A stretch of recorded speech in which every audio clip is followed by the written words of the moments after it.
Buenos días, bienvenidos a esta segunda parte de esta intervención con el tema de conductismo, el conductismo aplicado al salón de clases o al proceso de aprendizaje.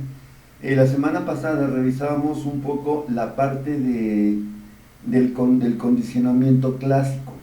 El condicionamiento clásico básicamente la intención es eh, el aprendizaje se da a través de la asociación de un estímulo y una conducta. Y ese estímulo tiene que presentarse de manera simultánea, de manera repetitiva, para poder lograr ese aprendizaje. El detalle está que, bueno, con el conductismo clásico, bueno, con el condicionamiento clásico, perdón, solamente se logran aprender o modificar respuestas hasta cierto punto involuntarias. Ciertamente puede aplicarse a una amplia gama de conductas, pero pareciera ser que solamente se restringiría a conductas estrictamente voluntarias, y esto de alguna manera pues no tendría tanta aplicabilidad en lo que es la situación académica, la situación del salón de clases. Ciertamente, para lo que es el manejo de la disciplina en clases, se va a recurrir casi siempre, o se recurre casi siempre, si no es que siempre, a lo que es aplicar condicionamiento tipo operante, que es el tema de hoy. Ciertamente, como también se mencionaba en un módulo anterior, la labor del docente no debe ser exclusivamente estar supervisando el comportamiento del niño en clase, el comportamiento de la persona, del alumno en clases, sino también, pues, de alguna manera favorecer un clima positivo de aprendizaje, que no nada más se centra en la modificación conductual. Sí es importante modificar conductas, sí, de hecho es parte también del proceso de aprendizaje. Tendríamos que recordar un poco la postura conductista sobre aprendizaje, que es finalmente la adquisición de un hábito. O sea, una conducta que se ve reforzada por N veces, finalmente tiende a recordarse y ejecutarse de manera automática, en ausencia, en ese sentido, de un estímulo que la anteceda, o una consecuencia que le preceda. Y cuando pasa este proceso, finalmente decimos que esa conducta se volvió un hábito, es algo habitual, y por lo tanto también se diría implícitamente que se logró por fin el aprendizaje en una área específica. El condicionamiento operante es una técnica desarrollada por Skinner, Burrus Friedrich Skinner, digo, por si alguien no sabía que era la BF, nomás que casi siempre se le abrevia como BF Skinner, que justamente intenta retomar donde se quedó Watson con el condicionamiento clásico, ¿sí? Finalmente, Watson pone las bases, bueno, Pavlov puso las bases para desarrollar el conductismo. Watson propone el condicionamiento clásico, y Skinner lo lleva ya a la aplicación de conductas específicas, y también a la modificación de la conducta humana en lo general. Ahora, la idea de la cual parte justamente Skinner para desarrollar su postura conductista y su proceso de condicionamiento operante es la siguiente: todas las personas, alumnos, personas de cualquier grupo, etcétera, empleados incluso, pues básicamente operan de manera activa en su entorno. Es decir, de alguna manera también se relacionan dinámicamente con el entorno que los rodea, no permanecen solamente reactivos. Esta idea de solamente reactivos sería básicamente la postura eh, clásica en cuanto al condicionamiento. Si recuerdan un poco, veíamos en la clase anterior, perdón, justamente el término de respondiente. El ser humano solo reacciona, pero en este caso el papel de las personas para el condicionamiento operante va a ser el ser humano opera activamente en sus entornos. Y también en ese sentido, en el condicionamiento operante vamos a aprender a comportarnos de cierta manera conforme interactuamos o nos interrelacionamos con ese medio ambiente. Es así como se logra el aprendizaje para Skinner.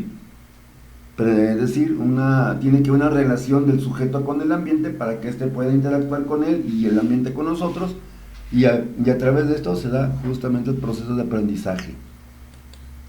Por lo tanto, él llamó operantes a cualquier tipo de conducta voluntaria y por lo general dirigida hacia una meta que realiza un ser humano o un animal. Hay que recordar que para la postura conductista en lo general, en realidad no hay mucha diferencia entre una especie, un animal, un perro, un gato, una paloma, una rata y el ser humano. Porque básicamente, de acuerdo con la postura conductista tradicional, todos podemos aprender justamente por un proceso de condicionamiento clásico. ¿Sí? Todos reaccionamos a la presentación de ciertos estímulos. El detalle está en saber cómo presentar ese estímulo y qué tipo de estímulos son los adecuados para generar algún tipo de respuesta específico. En ese sentido, entonces repetimos, los operantes van a hacer cualquier tipo de conducta voluntaria que se va a dirigir hacia una meta que tenga que ver con el ser humano, ¿sí? Cualquier cosa que nos propongamos hacer, de repente vamos a hacer justamente un proceso de condicionamiento operante, vamos a operar sobre esas situaciones para poder obtener lo que queremos. Un ejemplo muy sencillo y que tiene que ver, por ejemplo, con la motivación también.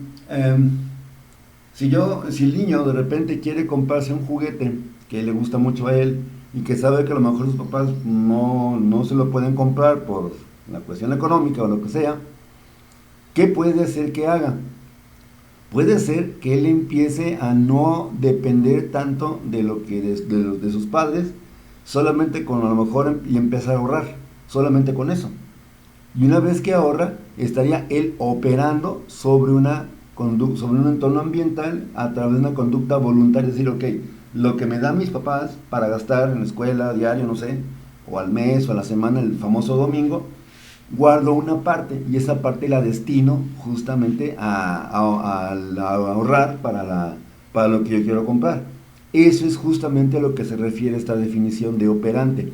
Entonces, esta conducta de ahorrar es justamente una conducta operante. Pero para entender un poco mejor en qué consiste finalmente todo el proceso de la modificación de la conducta a través de la conducta operante, valga la redundancia, tendríamos que presentar a continuación el modelo ABC, por sus siglas en inglés. Reconozco, soy francamente malo para inglés. Antecedent, behavior, que es conducta, y consequence, que es consecuencia. O sea, sería antecedente, conducta, nada más que en inglés es behavior, B, y C, consecuencia. Y acá está justamente el diagrama, ¿no? En español.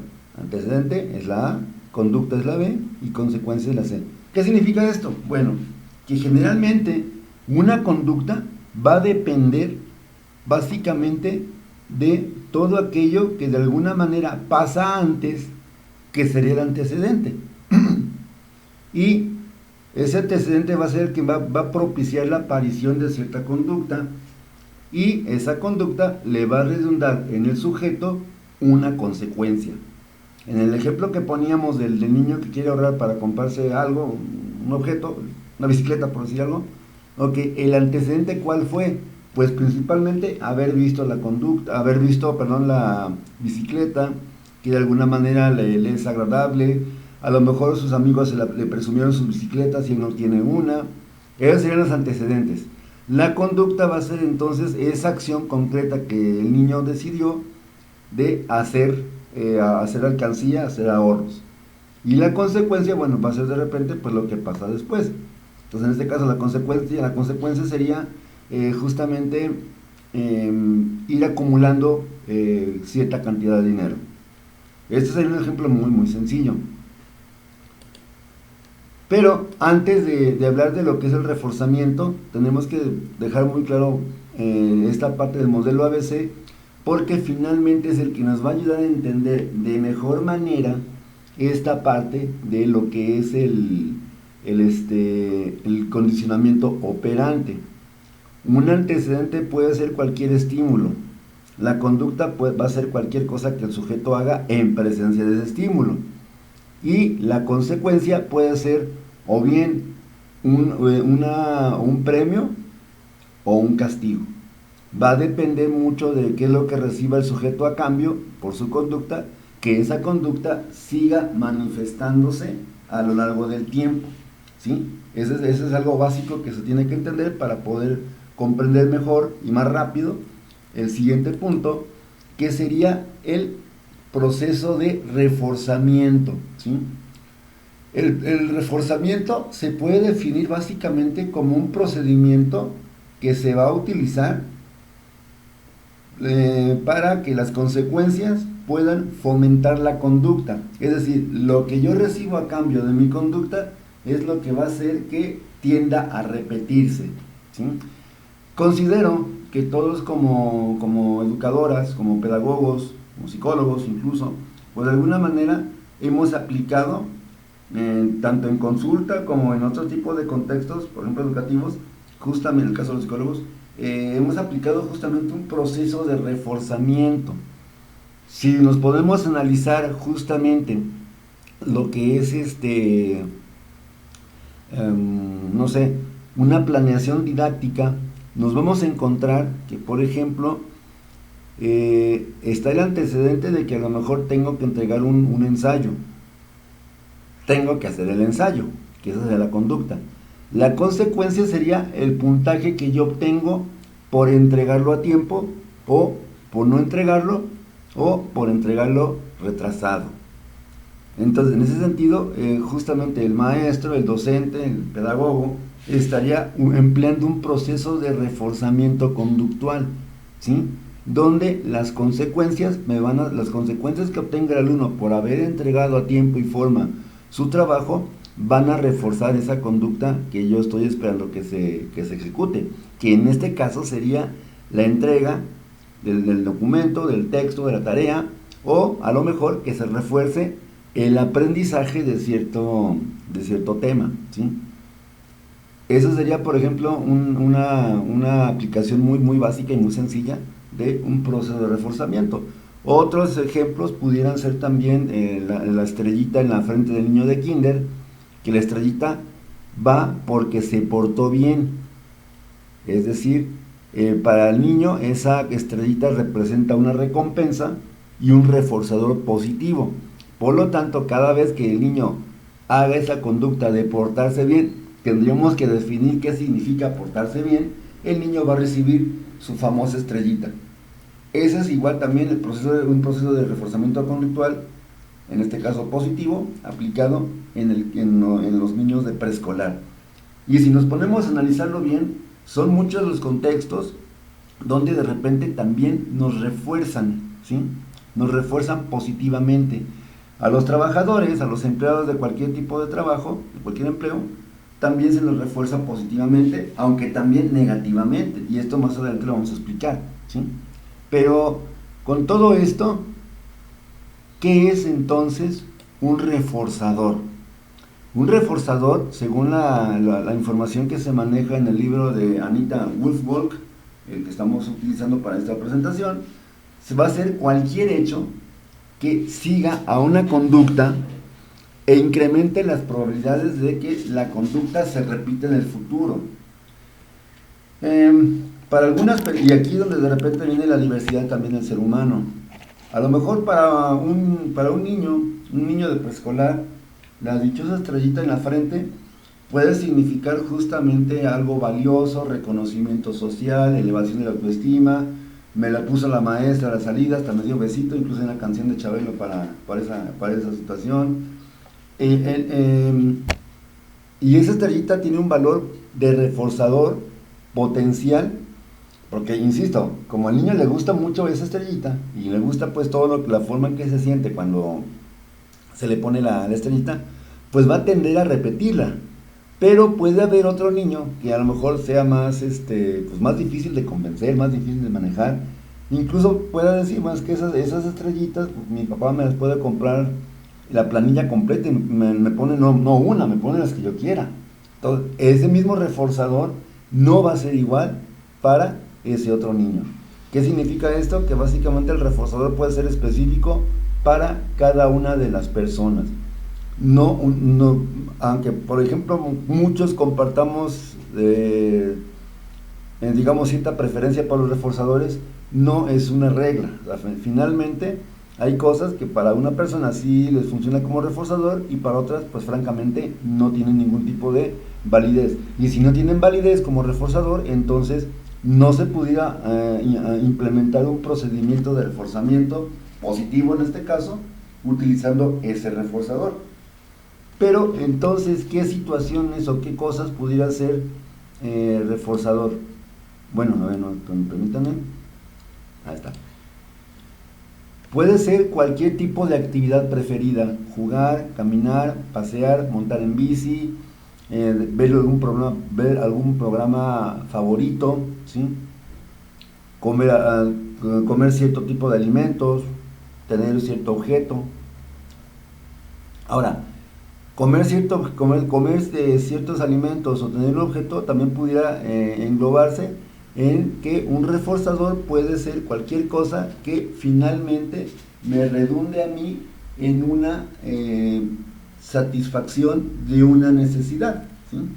En este caso, a nosotros empleados nos pagan con dinero, no con sal, no con despensa, nos pagan con dinero. Y el dinero tiene un papel positivo para la mayoría de nosotros. A lo mejor tal vez podamos decir es que no, el dinero no lo es todo, sí, pero ¿cómo ayuda? O sea, finalmente el dinero no es la felicidad, sí, pero ¿cómo ayuda finalmente a construir esa felicidad? Y aparte, con ese dinero yo puedo comprar otros satisfactores.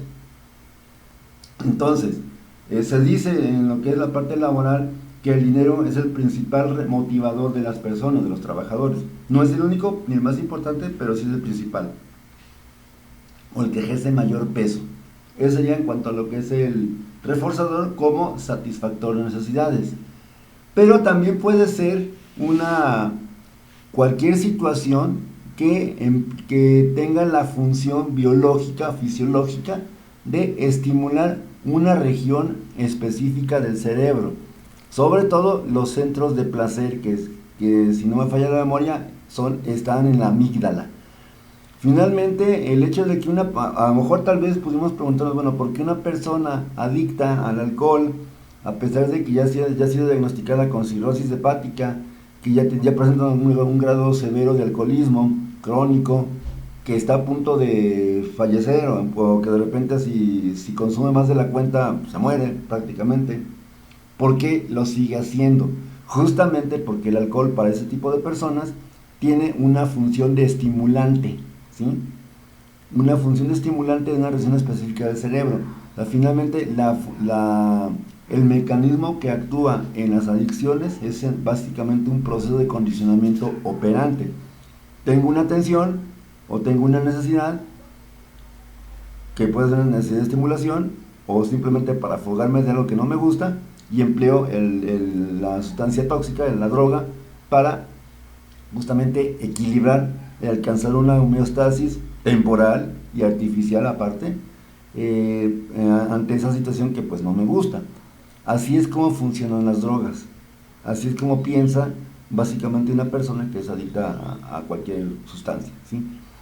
Otra situación que puede ser un reforzador va a ser aquel objeto, situación que, por ejemplo, tengan la función de reducir la tensión emocional.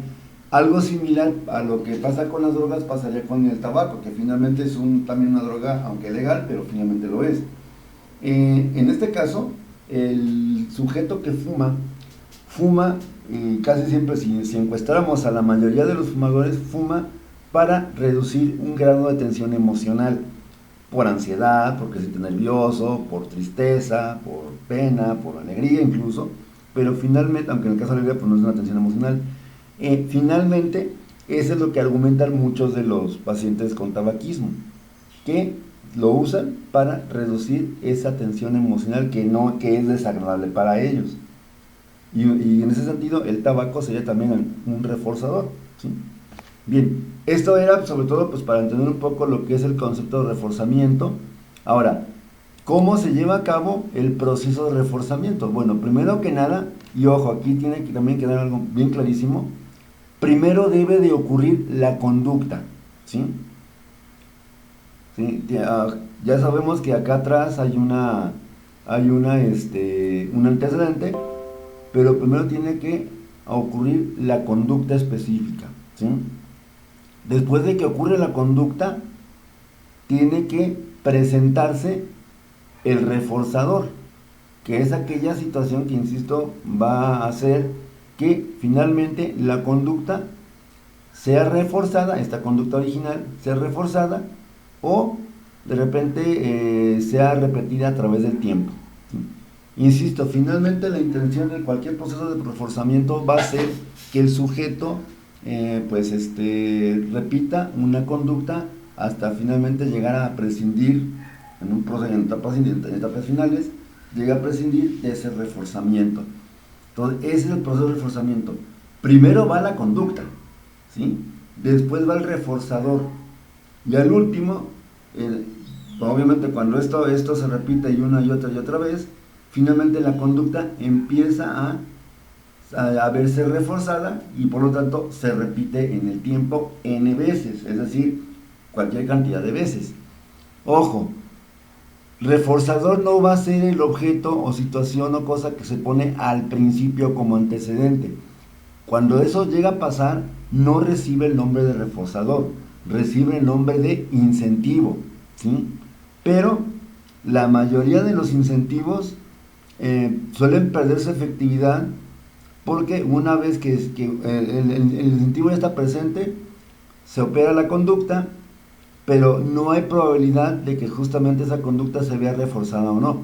Puede ser que sí, pero la mayoría de las veces, de hecho, no sucede así. Entonces, por lo tanto, para que realmente se hable de un proceso de reforzamiento, primero va la conducta, después el reforzador, y esa conducta, finalmente, por la presencia del reforzador, se vio reforzada o repetida. Aquí está. Esto nos lleva, pues, justamente a la conclusión de que tenemos dos tipos de reforzamiento: un reforzamiento positivo y un reforzamiento de tipo negativo. Primero empezaríamos con lo que es el proceso de reforzamiento positivo. Dice la definición que ese proceso va a ocurrir cuando la conducta produce la presencia de un nuevo estímulo. Ok, si nos regresamos un poquito a esta diapositiva, decía, cuando la conducta produce la presencia de un nuevo estilo. La conducta produce la presencia de un nuevo estímulo. Venía un ejemplo con las palomas. Ok, de repente a la paloma que le estamos enseñando a que pique un botón para que le dé alimento, el hecho que presionar varias veces el botón va a hacer que caiga comida, que se haga el alimento. Eso va a ser una respuesta reforzada. Pasó la conducta, que es apachurrar el botoncito. El reforzador va a ser la comida. Y la conducta reforzada va a ser que cada vez que el animalito, paloma pues en este ejemplo, tenga hambre y oprima ese botón o ese mecanismo, se va a liberar automáticamente el alimento. Eso sería un reforzador positivo, un reforzamiento positivo. Estamos acá con este. Ocurre cuando la conducta produce la presencia de un nuevo estímulo. O sea, básicamente por hacer algo, obtengo algo, y eso algo me satisface, me gusta, lo disfruto, etc. ¿Sí? Eso sería un reforzamiento positivo, ¿sí? Suele confundirse mucho con la recompensa. Recompensa, esa es otra forma otra cosa diferente. Pero reforzamiento positivo, y a veces se toman como sinónimos, y hasta cierto punto lo son. Nada más que el reforzamiento positivo básicamente es, se da la conducta, y de la conducta se obtiene el estímulo positivo, ¿sí? El estímulo que desea el organismo, el animal o el sujeto, ¿sí? Ahora, tenemos el reforzamiento de tipo negativo, que malamente o típicamente se ha confundido muchas veces con el procedimiento de castigo, que también el conductismo también castiga a las personas.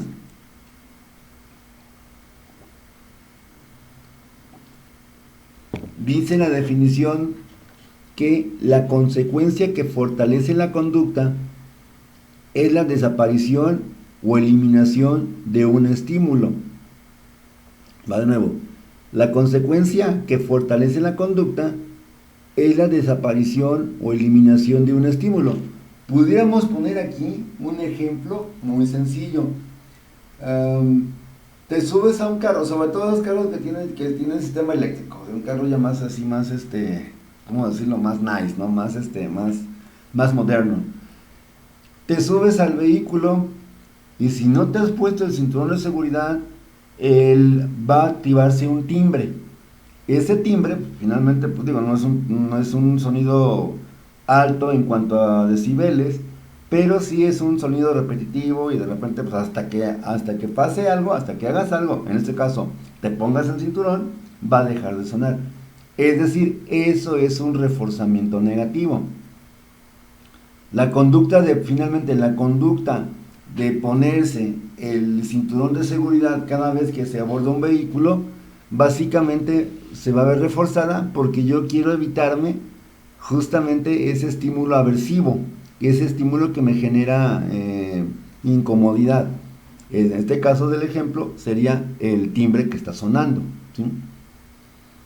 Continúa la definición diciendo, otro aspecto de la definición: si un acto específico conduce a la evitación o al escape de una situación aversiva, es posible que la conducta se repita en una situación similar. Perdón por las faltas de ortografía. Repito, si un acto conduce a la evitación o al escape de una situación aversiva, es posible que la conducta se repita en una situación similar. Bueno, se ponía el ejemplo justamente de lo mejor, en el libro, perdón, un ejemplo de un alumno que de repente cada vez que se presentan exámenes, que sería la conducta, la situación aversiva, el chico decide mentir haciéndose pasar por enfermo. Entonces, en este caso, a lo mejor se le va a exonerar o se le va a justificar, por así decirlo, la presentación del examen.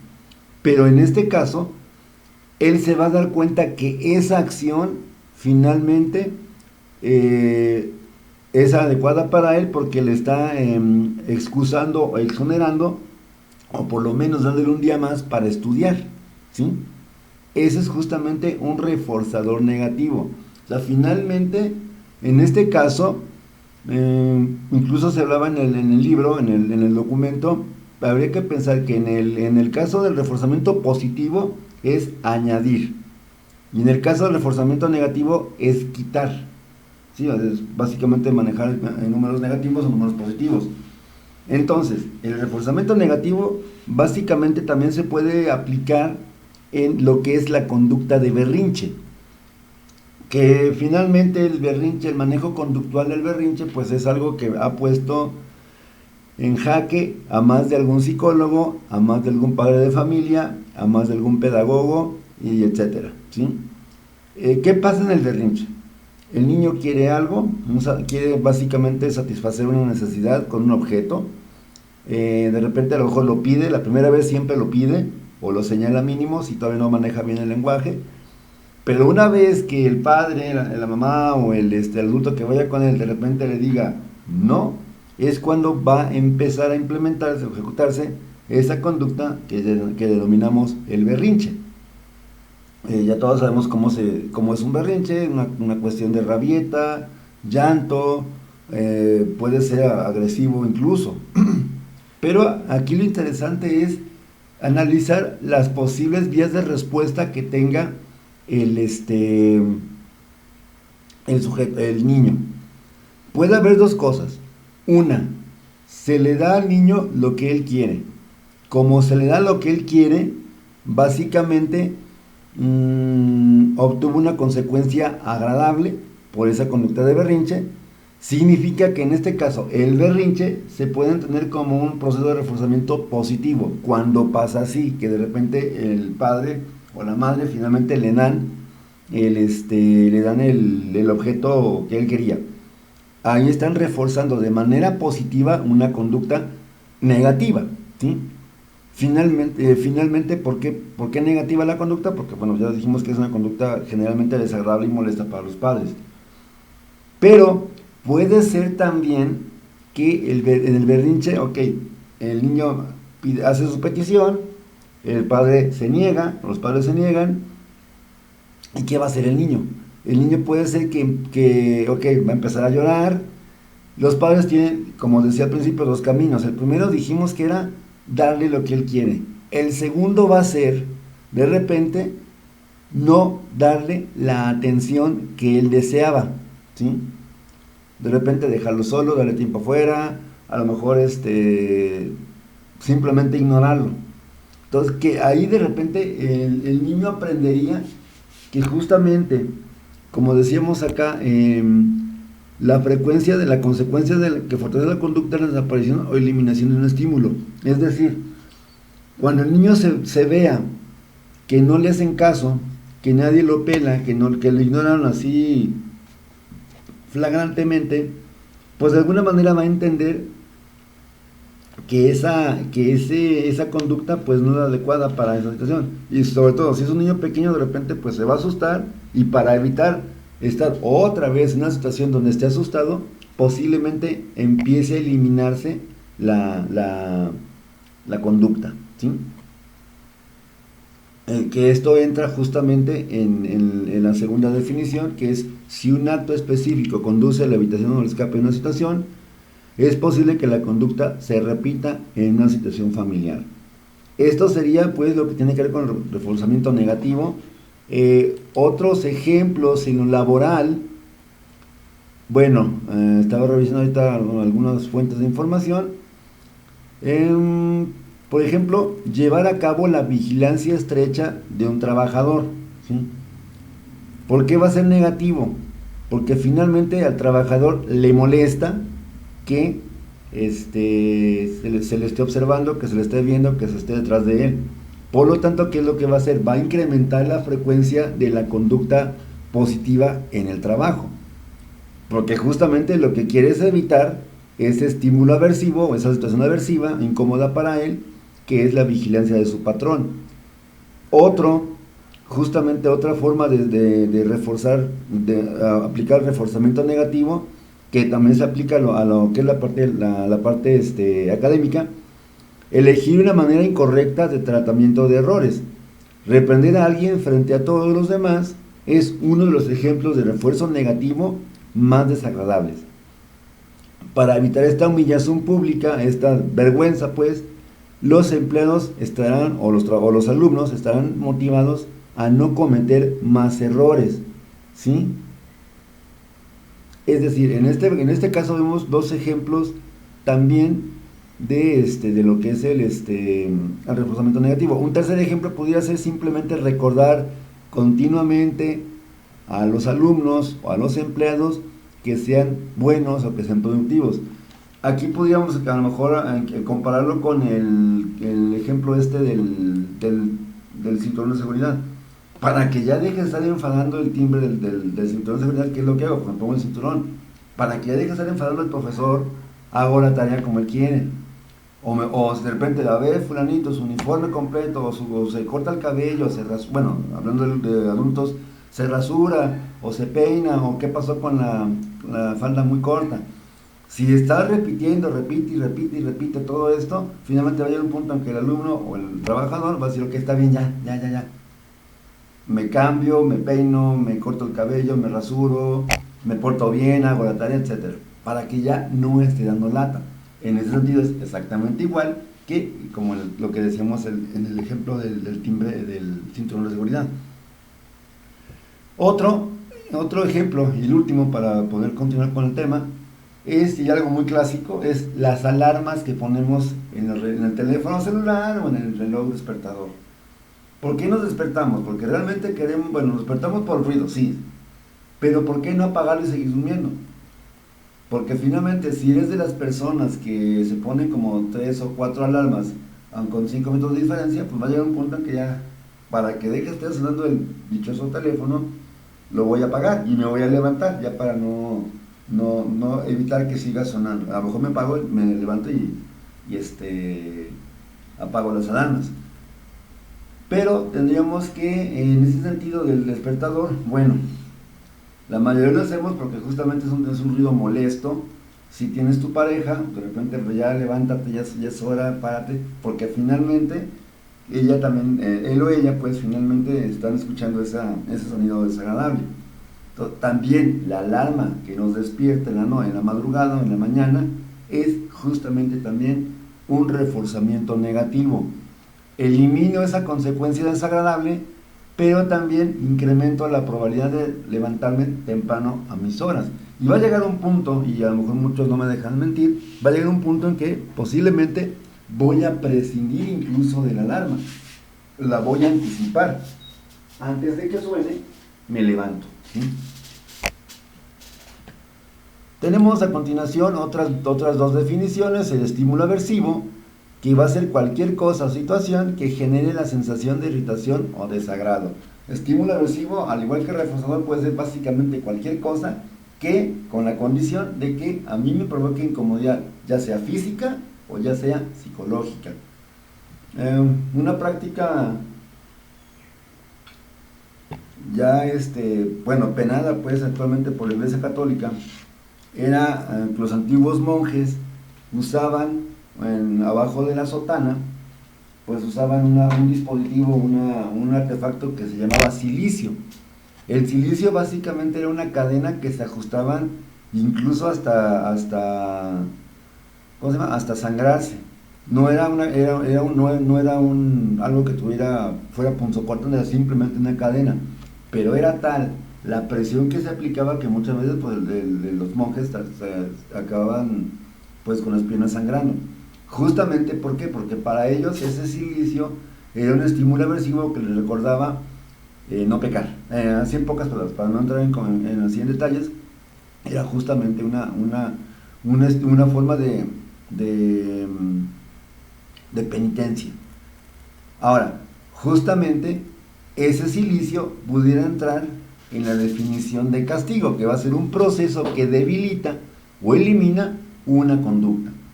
En este caso, por ejemplo, ciertamente a una persona que delinque, que comete un crimen, un delito, la van a meter a la cárcel. En ese sentido, ¿qué es de castigo ahí? Se castigó la conducta, pero ¿cuál fue la situación que de repente le quité al sujeto?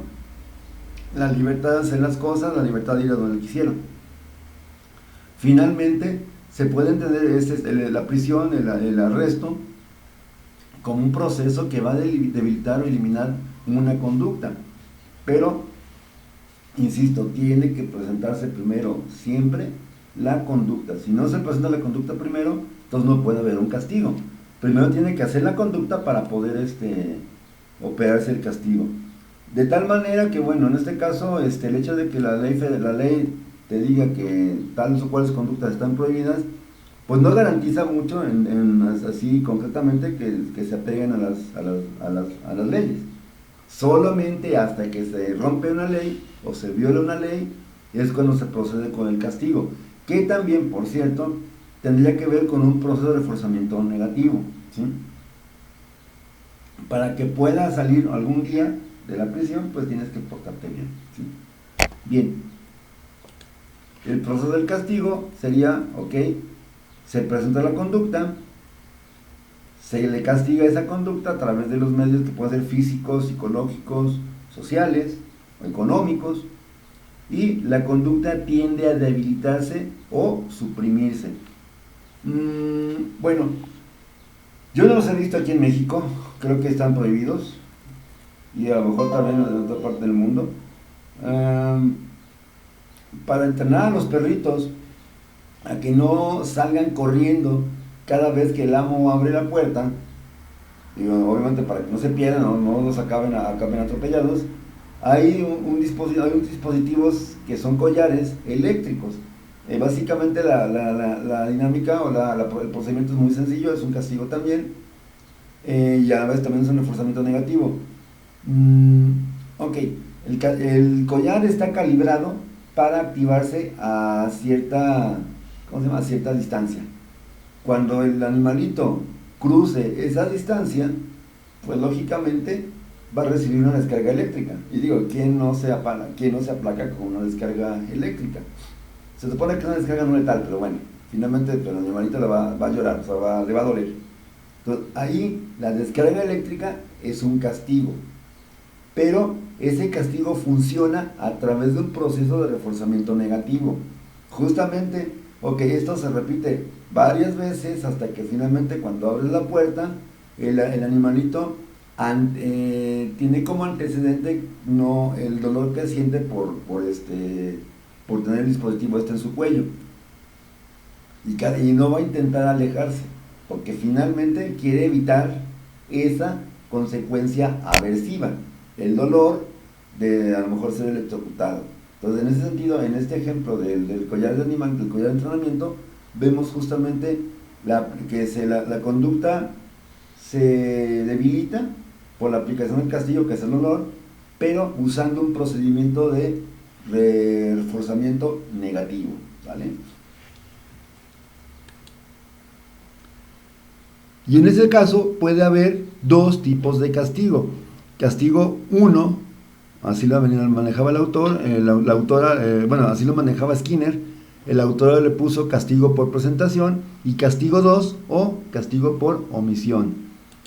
En el caso del castigo por presentación, es la disminución de las probabilidades de que una conducta ocurra nuevamente al presentar un estímulo aversivo después de la conducta. Es decir, ok, a lo mejor en este caso el animalito sale corriendo, va a recibir su correspondiente choque eléctrico, ¿sí? Entonces obviamente cada vez que el animal traiga el collar puesto, que la idea es que lo traiga siempre, justamente para que no haya esa continuidad del proceso de reforzamiento, cada vez que haga esto, el animalito, no se aplica a niños, el animalito va a sentir esa, ¿cómo se llama? Esa descarga. Y entonces la conducta tiende a repetirse menos veces. Ese sería el castigo por presentación. El otro sería un castigo por omisión. Se disminuyen las probabilidades de que una conducta se va a presentar al retirar un estímulo agradable después de que presenta la conducta. Posiblemente para entender un poco más estas definiciones, tanto de reforzamiento como de castigos, bueno, por ejemplo, para no dejar el tema así abierto, castigo por omisión. Castigo tipo 2, ejemplo, no ver televisión durante una semana. Es decir, decíamos acá que se disminuye la probabilidad de que la conducta se repita cuando retiro un estímulo agradable, ¿sí? En este caso, tiene que funcionar cuando ese estímulo ciertamente es agradable para el niño, para la persona.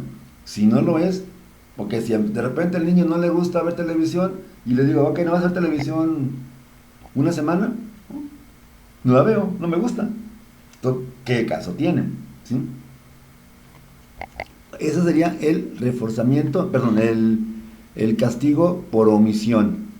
Por presentación, castigo tipo 1, un ejemplo que viene aquí en el libro es permanecer en la escuela después de la hora de la salida. Si nos vamos a la definición de castigo tipo 1 o por presentación, la conducta se disminuye cuando se presenta un estímulo aversivo después de la conducta. O sea, finalmente hay como esa parte de que una consecuencia que no me gusta, ¿sí? Voy a hacer algo que no me gusta, a lo mejor yo tenía planeado irme a jugar o con mis amigos o ir a la casa, no sé, etcétera, y porque me porté mal, finalmente me obligan a permanecer después de la hora de salida, ¿sí? Hasta que, bueno, ya dependiendo pues ahora sí que de la compasión del profesor o de cómo se maneje la disciplina con el caso de un padre de familia. Ok, acá de este lado tenemos justamente en el reforzamiento positivo, Es también una forma de llamar a recompensas. Cada vez que sacas buenas calificaciones, el maestro te pone buen trabajo. O de repente, bueno, antiguamente, creo que ahorita está prohibido, se ponía la abejita trabajadora, ¿no? O la abejita, o no me acuerdo, era un animalito pues, así trabajador, pues. O una nota una imagen, para niños preescolares, obviamente, que denotaba justamente un buen trabajo. Puede ser estrellito también. En el reforzamiento negativo, se quita algo o se retira algo. Y se puede llamar como escape. No tener que hacer las tareas en el hogar. Entonces justamente para esto a lo mejor me finjo enfermo y como veo que funciona, me escapo o me salvo, por así decir, de hacer esas actividades, ¿sí?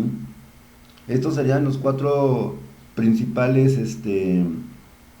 métodos de modificación de conducta, por ejemplo, que se pueden aplicar en el salón de clases o en un proceso de psicoterapia. Pero tendríamos que ver también que hay varios tipos de reforzamiento. El primero, y posiblemente tengamos que ahondar un poco más adelante en ellos, programas de reforzamiento continuo. Básicamente es cada vez que ocurra la conducta adecuada o la respuesta adecuada, se va a presentar siempre el reforzador. Un aspecto que tiene relación con esta parte del programa de reforzamiento es el tiempo y la frecuencia, ¿sí? En el programa de reforzamiento continuo, el reforzador se va a presentar inmediatamente después, siempre, de que haya una conducta adecuada. Inconvenientes de esto, pues finalmente el control. Tendría que estar atrás de la persona o del animal para justamente cerciorarme que hay que cada vez que se emite la respuesta correcta va a venir el reforzador, ¿sí? Otro programa va a ser un programa de reforzamiento intermitente. Se define como la presentación de un reforzador después de algunas respuestas, pero no todas. El manual de Anita Woolfolk hablaba que es el más adecuado. ¿Por qué? Ok, primero sí refuerzo siempre, para que justamente yo generar expectativas acerca de la conducta esperada. Pero no siempre que se presente la conducta voy a reforzarla, ¿sí? Ok, una vez que ya el alumno está esperando como ese reforzamiento, a lo mejor pasan varias veces, no hay respuesta. El alumno va a seguir con esa expectativa y posiblemente siga manteniendo la conducta. A lo mejor ya después sí puede haber otra vez una respuesta. Aquí la intención es que poco a poco se vaya desligando la expectativa, que se vaya desligando la dependencia del reforzador sobre la conducta, hasta que finalmente pase a constituirse, como lo decíamos al principio, un acto automático, un hábito, ¿sí? Es el programa de reforzamiento intermitente.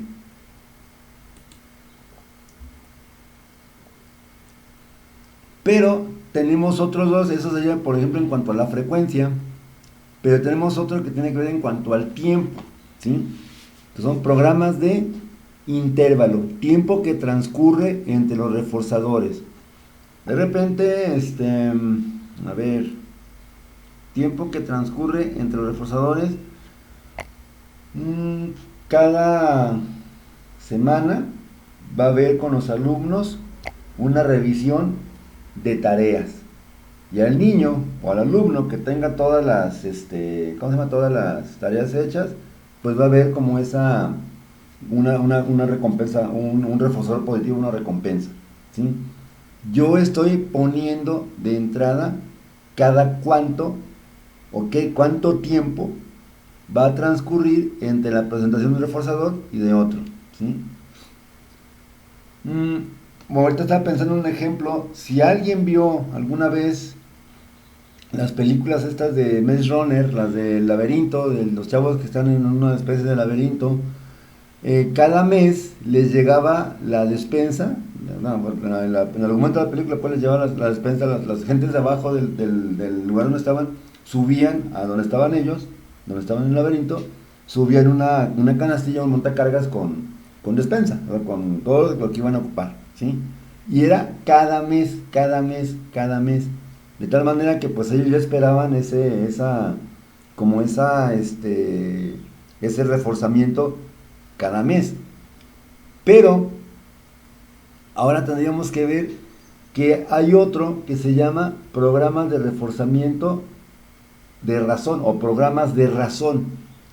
En este caso no es que no tiene que ver que haya no tiene que ver con el proceso psicológico del razonamiento, tiene que ver justamente con reforzar una conducta basándose solamente en el número de respuestas emitidas entre reforzadores.